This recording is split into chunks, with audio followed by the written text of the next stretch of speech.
Hi class, this is Jonathan Ochoa. My presentation is on golf. The energy systems for golf, in particular college golf or elite golfers, are the phosphocreatine system and the oxidative aerobic system. The phosphocreatine system is the actual motion of the golf swing itself. It takes about 1.6 to 1.9 seconds, and it's very minimal part of the golf swing. I mean, of the golf sport, but it's the most important part. Oxidative aerobic system is walking. Golf takes about 4 hours to play, and you're in elite golf, you're walking. So you have to be in good aerobic shape. I'm going to analyze Joan Spieth swing to give you the understanding of the muscles that are being used. Okay, I'll try to, I don't know what's going on here. I'll try to be quick because golf swing analysis can take a long time. So here he is. Everything is pretty much in isometric contraction. The rectus spina group is an isometric contraction. His left and right arms are in extension. And right and left knees are in slight flexion. Hips are in also slight flexion as well. When the arms are in extension, the the bicep is extending, is the concentric muscle, and the eccentric muscle is the tricep. In the knees, when it's flexing, the bicep femoris, semimembranosus, and tendinosus are the concentric, and the eccentric are the rectus femoris, vastus lat, vastus mid, and vastus intermedius are the eccentric. Okay, let's start with the motion.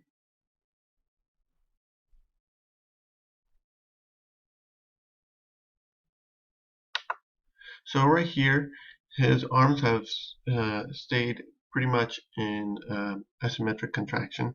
It's called the one-piece takeaway.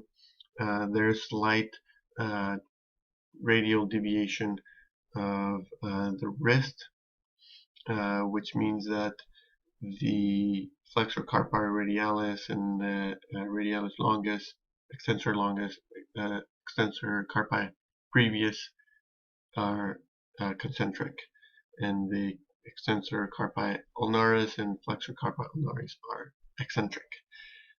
Try to say that 5 times fast. His shoulders have rotated, and his trunk has rotated. When your trunk rotates, so as a result of the oblique muscles, external and external oblique, and as well as hip internal and external rotation. The right side is external, left side is internal. So when it's internal, the concentric is glute medius, glute minimus, and the eccentric is the glute maximus and the piriformis, and vice versa for the other side. Okay. Notice that right elbow starting to flex, bicep breakout is the concentric muscle. Right here, his right knee has gone from slight flexion to slight extension. So now the rectus femoris, vast lat, vast med, and vast intermedius are concentric. There is, notice that the belt buckle started from here to here. That means that the hips have rotated, right right side internally, left side externally, because of the motion of the legs. Okay, there's slight adduction on the left side, and it stayed firmly on the right side. The scapula is actually, the left side has protracted. Okay, so that when it protracts, the serratus anterior is the concentric. Excuse me. Yes, serratus anterior is the concentric, and the rhomboid and the trap are the eccentric. That's correct. And the same thing is going on, but opposite on the right side. So there's retraction. So rhomboid, trap are concentric, serratus anterior is eccentric. Okay, there is radial deviation right here. Okay,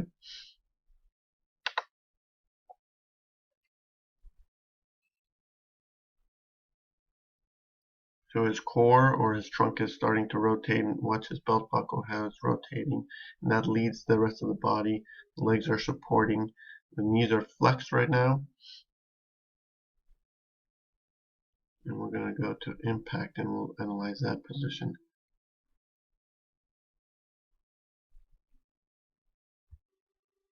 Whoop, we're past impact, but that's okay. So my favorite part of this, yes, there's starting to become full extension of both arms, but my favorite part are his feet. We move just a little bit more. Look at that. I love that. Look at his left foot. Left foot has just gone eversion.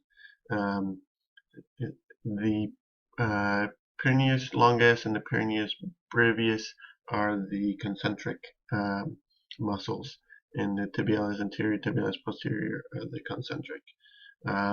There is dorsiflexion right here, and the tibialis anterior is the concentric, tibialis, the gastrocnemius and soleus are the eccentric. For a while, from impact to almost finish, the arms are extended and they kind of stay in isometric contraction. So now you notice that the leg, the left side has externally rotated, the right side has internally rotated and adducted. So when it adducts, the adductor magnus, adductor brevis, and adductor longus are the concentric. The gluteus medius helps with the eccentric motion. Okay. He rotates. Right here, his arms are adducted. That means that his pecs are firing. They're the concentric muscles, and the back of his back, the posterior side, is the eccentric. So the lat are the eccentrics.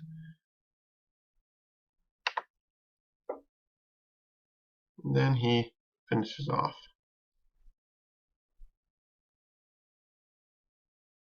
All right. Finishes nice balance. Extension. His left arm has gone into flexion. Looking at the target, relaxed, balanced. Yeah, I think we can move on. I don't want my time to run out and to bore you guys. Okay, so as I talked about, the golf swing is a rotational move. Because it's a rotational move, the lumbar spine is the #1 cause of injury. Now, it is in elite golfers, it's because of overuse. Practice, hit balls, practice makes perfect. So they practice so much that the lumbar spine just starts to wear down. So you have to keep in mind when you're training a golfer. Lumbar spine is number one. Number two tend to be the wrists, elbows, the leading wrist, leading elbows, and leading shoulders. And that's because of the forces that are caused when the golf club hits the ground. The shock goes up into the joints and creates injury. Okay, depending on the golfer, the cervical spine also, because there's a lot of rotating around there, um, has some pain. A lot of that actually is in the sternocleidomastoid, and I can tell you that this from experience, and the splenius capitis, which are the muscles that help rotate the head and the shoulders. You know, so you have to keep the stabilizing muscles strong. So it's important to keep that in mind when you're training golfers. All right, let's move on to. All right, the two tests that I've chosen, they both test the types of energy systems that golf uses. The rotational med ball throw test uses the uh, uh,